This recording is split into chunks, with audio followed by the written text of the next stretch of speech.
Good morning girls. आज हम new chapter करने वाले हैं जिसका नाम है संस्थाओं में वस्त्रों की देखभाल और रखरखाव। प्रीवियस क्लास में 11th क्लास में आपने पढ़ा हुआ है कि कपड़ों की देखभाल कैसे करनी चाहिए।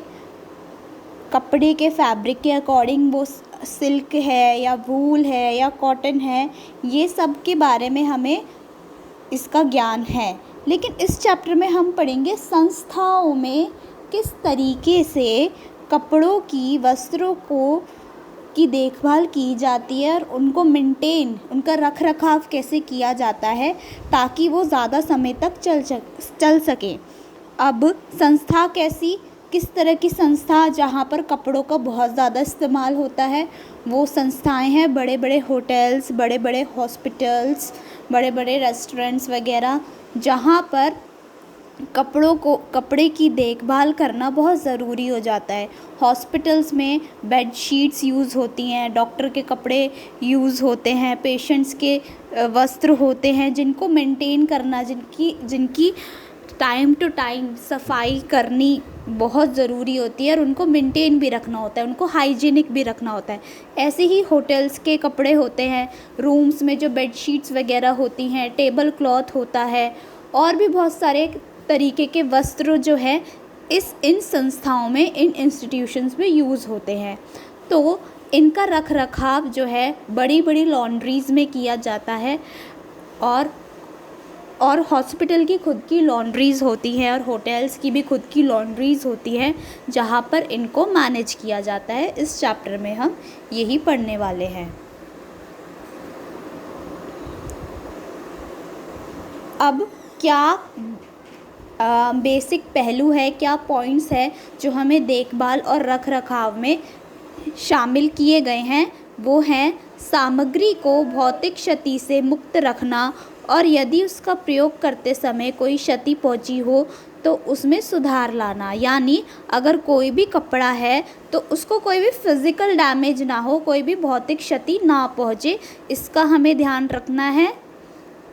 और अगर पहुंचती भी है तो उसका सुधार हमें करना है, ये हमें हमेशा ध्यान में रखना है। धब्बों और धूल को हटाते हुए उसके रूप, रंग और चमक को बनाए रखने एवं उसकी बनावट तथा दृष्टिगोचर होने वाली विशेषताओं को बनाए रखना है। कपड़े से गंदगी निकालने के अलावा हमें ये भी ध्यान रखना है कि कपड़े के अंदर चमक कैसी बनी रहे, उसकी बनावट हमेशा बनी रहे ताकि वो दिखने में भी अच्छा लगे, ये हमें ध्यान रखना है। अब हम पढ़ लेते हैं मूलभूत संकल्पनाएं, बेसिक कॉन्सेप्ट्स क्या है। तो जो लॉन्ड्री है, जो धुलाई की ये जो प्रक्रिया है, ये एक्चुअली में वस्त्रों की जो धुलाई है वो विज्ञान और कला दोनों का मिक्सचर है, दोनों का जोड़ है। क्योंकि वस्त्रों की धुलाई में वैज्ञानिक सिद्धांत हम यूज़ करते हैं और कला भी यूज़ करते हैं। क्योंकि कपड़ों की धुलाई कैसे होती है? साबुन से होती है अगर हम मैन्युअली कर रहे हैं, या फिर किससे होती है अगर मशीन्स में कर रहे हैं, मशीन से होती है। तो मशीन्स को बनाने के लिए भी साइंस की ज़रूरत पड़ती है, ठीक है। और साबुन को बनाने के लिए भी, डिटर्जेंट्स को बनाने के लिए भी साइंस की, केमिकल्स की ज़रूरत पड़ती है। हमें पता होना चाहिए कि कौन सा केमिकल, कौन सा डिटर्जेंट किस कपड़े के लिए सूटेबल है, इस सब चीज़ का हमें ज्ञान होना चाहिए। तो ये किसके अंदर आ जाएगा? विज्ञान के अंदर आ जाएगा। और कला के अंदर आ जाएगा कि हमें किस तरीके से कपड़े को ब्यूटीफाई करना है, किस तरीके से सुंदर बनाना है। तो इसलिए वस्त्रों की धुलाई दोनों का कॉम्बिनेशन है, साइंस और आर्ट्स का दोनों का कॉम्बिनेशन है, ठीक है। अब हम पढ़ लेंगे कि किन किन चीज़ों का इस्तेमाल होता है कपड़ों के रख रखाव में। तो क्या 3 प्रमुख चीज़ें हैं, प्रमुख उपकरण है जिसके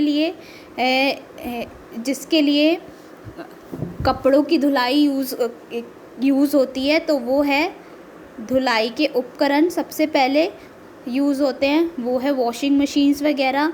फिर सुखाने के उपकरण जो वॉशिंग मशीन के साथ ही होते हैं, या फिर ड्राई क्लीनिंग वगैरह की मशीन्स अलग होती है, वो आ जाती है। फिर लास्ट में एंड में जो एंड प्रोडक्ट है हमारा, इस्त्री या प्रेस करने के उपकरण।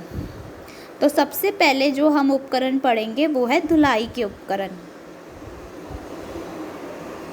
घरेलू स्तर पे जो हम यूज़ करते हैं धुलाई, वो हम हाथों से कर लेते हैं। बाल्टियाँ यूज़ करते हैं, तसले यूज़ करते हैं, ब्रशेस यूज़ करते हैं और अच्छा डिटर्जेंट हम यूज़ करते हैं। लेकिन अगर हमें, आजकल लोगों के पास टाइम नहीं होता हाथ से कपड़े धोने के लिए, सब वर्किंग होते हैं, तो सबके घरों में क्या वॉशिंग मशीन्स की फैसिलिटीज़ है। तो वॉशिंग मशीन्स का किस साइंटिफिक प्रोसेस पे मशीन्स जो है वर्क करती है, वो हम इस चैप्टर में पढ़ेंगे। तो मशीन्स भी हमारी 3 प्रकार की होती हैं।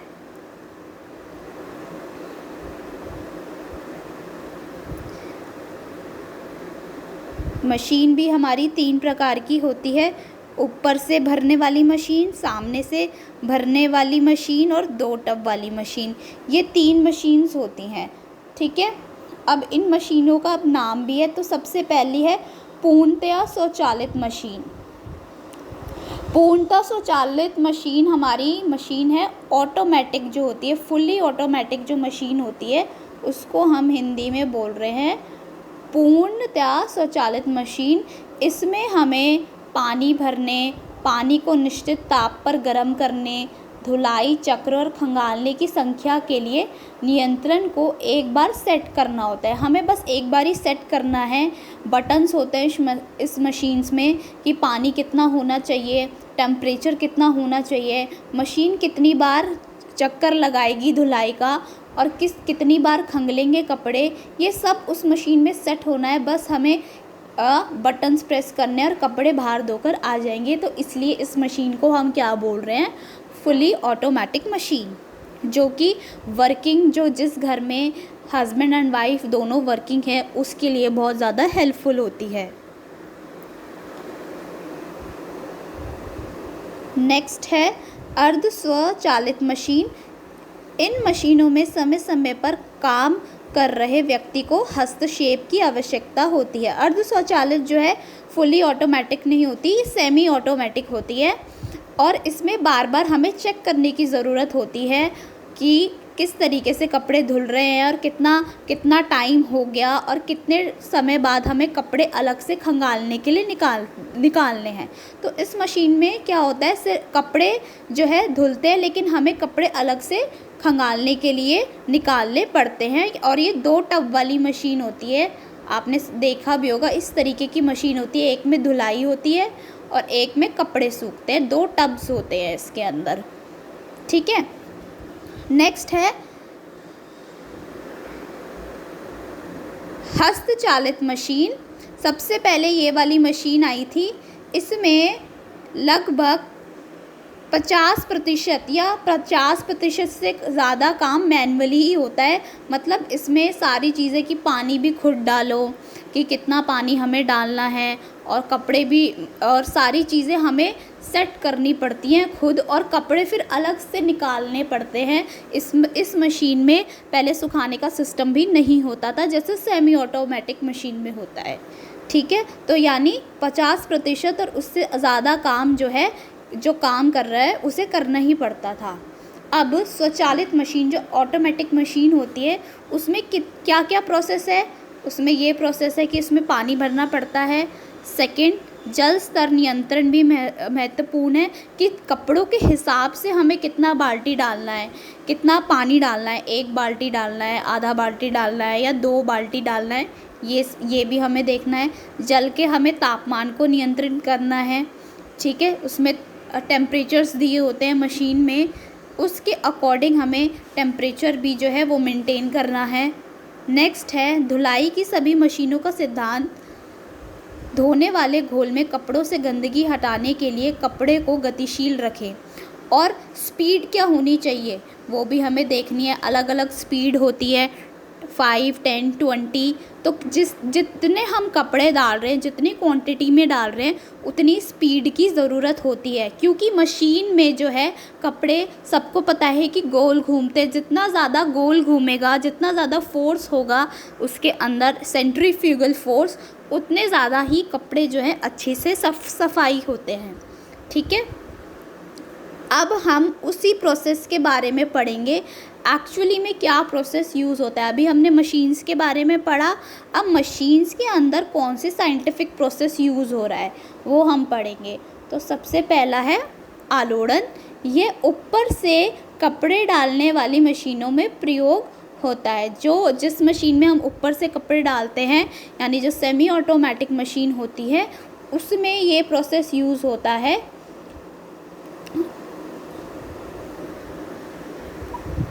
आलोड़क में ब्लेड होते हैं, मतलब जो मशीन्स में नीचे ब्लेड होते हैं, जो एक दिशा में घूमते हैं या दो दिशा में भी बारी बारी से घूम सकते हैं।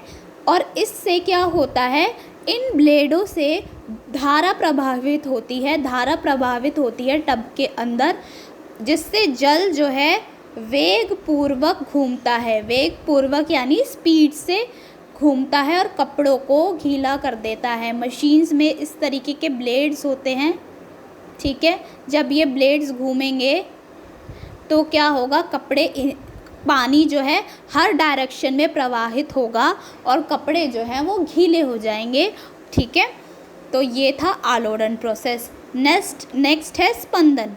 यह भी ऊपर से भरने वाली मशीनों में उपयोग में लाया जाता है। गति ऊर्ध्व स्पंदन द्वारा की जाती है, जो बहुत तेज़ ऊर्ध्व गति करती है। आलोड़न के साथ साथ स्पंदन भी होता है, यानी मशीन में वाइब्रेशन भी होती है। वाइब्रेशन भी बहुत ज़रूरी है। कपड़े अगर एक दिशा में गति कर रहे हैं तो कपड़ों के अंदर वाइब्रेशन भी होनी ज़रूरी है, ताकि जो है सारी धूल मिट्टी जो है अलग हो जाए।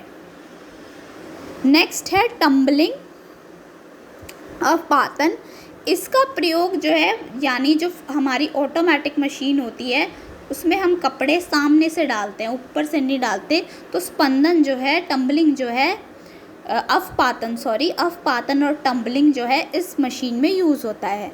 ठीक है, इसका प्रयोग सामने से भरने वाली मशीनों में किया जाता है। जैसा कि मैंने बताया, सामने से हम जो, यानी ऑटोमेटिक मशीन है उसमें हम यूज़ कर रहे हैं।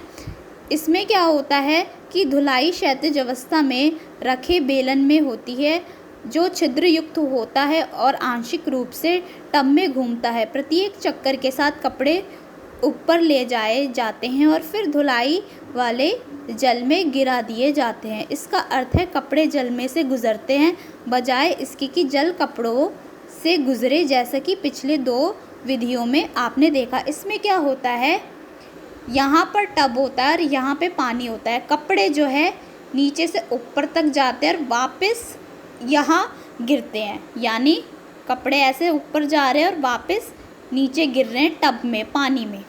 इसमें क्या हो रहा है, कपड़े जो हैं साबुन के पानी से गुज़र रहे हैं, बजाय इसके कि पानी जो है वो कपड़ों से गुज़र रहा है। जो ऑटोमेटिक मशीन नहीं होती, जो सेमी ऑटोमेटिक मशीन है, जो मैनुअली मशीन है, उसमें क्या होता था, पानी कपड़ों से तेज़ गति से प्रभावित हो रहा है। लेकिन जो ये ऑटोमेटिक मशीन है, इसमें क्या हो रहा है, कपड़े ही घूम रहे हैं और वो इधर आकर गिर रहे हैं, कपड़े रोटेट हो रहे हैं और साबुन के पानी से गुज़र रहे हैं। इसमें ये प्रोसेस यूज़ हो रहा है। ठीक है, आई होप इसकी में कोई कन्फ्यूजन नहीं होगी आपको। नेक्स्ट है, अब कपड़े धुलने के बाद कौन सा प्रोसेस यूज़ होता है,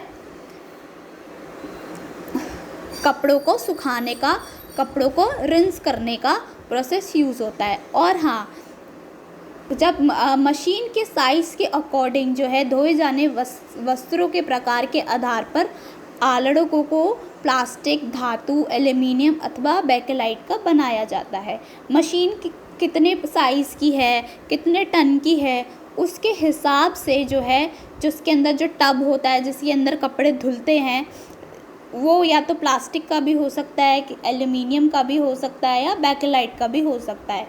ठीक है, अब है कि कपड़े किस तरीके से धुलते हैं धुलने के बाद किस तरीके से उन्हें खंगाला जाता है। ठीक है, तो धुलाई के चक्र में यह एक महत्वपूर्ण चरण है। यदि कपड़ों को अच्छी तरह खंगाला ना जाए तो वो मटमैले दिखाई देते हैं। तो बहुत ही इम्पॉर्टेंट स्टेप है धुलाई के बाद कपड़ों को खंगालना। तो जल निष्कर्षण धुलाई और प्रत्येक खंगालने की प्रक्रिया के बाद जल को निकाल दिया जाता है। धुलाई के बाद बहुत मोस्ट इम्पॉर्टेंट है कि पानी जो बचा हुआ है उसमें वो उसको निकाला जाए। तो सबसे पहला प्रोसेस इसमें यूज़ हो रहा है चक्रण।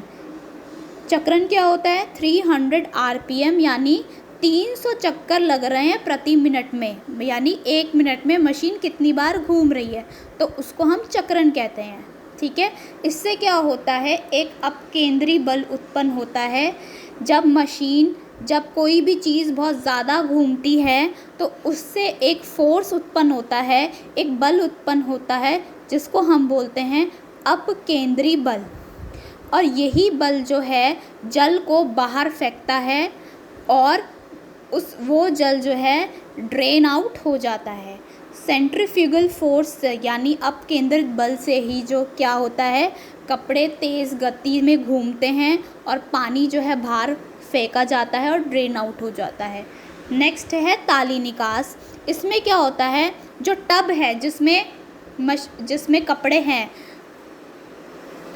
वो टब ही मतलब यानी थोड़ा थोड़ा रोटेट होता है, वाइब्रेट होता है, जिस टब में कपड़े धुल रहे हैं या सूख रहे हैं।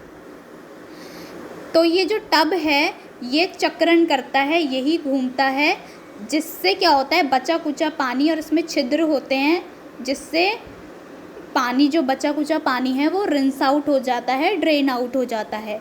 नेक्स्ट है तली निकास और चक्रण का संयोजन। नेक्स्ट प्रोसेस कौन सा है, तली निकास और चक्रण का संयोजन, यानी ये दोनों का कॉम्बिनेशन। ये जो हमने पढ़ा है दोनों का कॉम्बिनेशन यूज़ होगा कुछ मशीनों में, यानी तली निकास भी यूज़ हो रहा है और चक्रण भी यूज़ हो रहा है, यानी टब भी घूमेगा और अपकेंद्री बल भी उसमें यूज़ होगा, जिससे क्या होगा, ये बहुत अच्छी श्रेष्ठ कपड़ों में से पानी निकालने की पानी के निकास की बहुत अच्छी विधि है, जिससे अच्छे से कपड़े जो है रिंस आउट हो जाते हैं।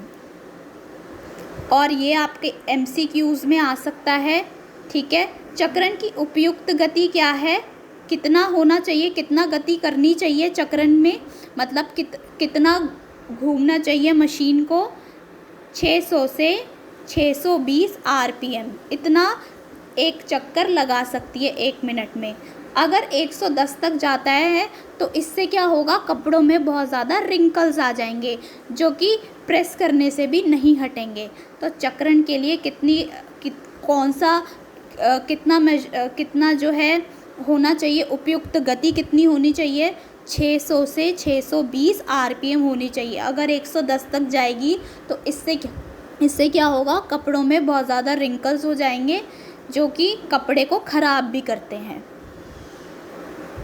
आई होप ये सबको समझ में आ गया होगा।